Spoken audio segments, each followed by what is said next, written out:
Hello everybody, welcome back to my YouTube channel Dazzling Bahir. Today we are unboxing our new LEGO Marvel War Machine Mech Armor set number 76277. This set contains 154 pieces and generally ranges from 17 to $20, and so let's unbox it and see the final result, and at the end I'll rate it on a scale of 1 to 10 and tell you if it's worth buying. So let's start.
Finally, we have built it. It looks really very cool, great for displaying purposes.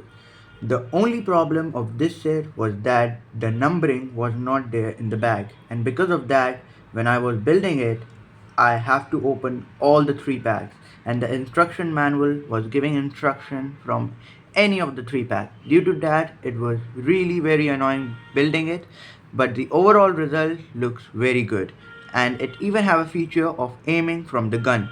I would give it 7 out of 10. So that's it for today's unboxing. I hope you like my video. Please do like and subscribe to my channel for more unboxing and build. That's it for this video. I'll meet you in the next video. Bye bye.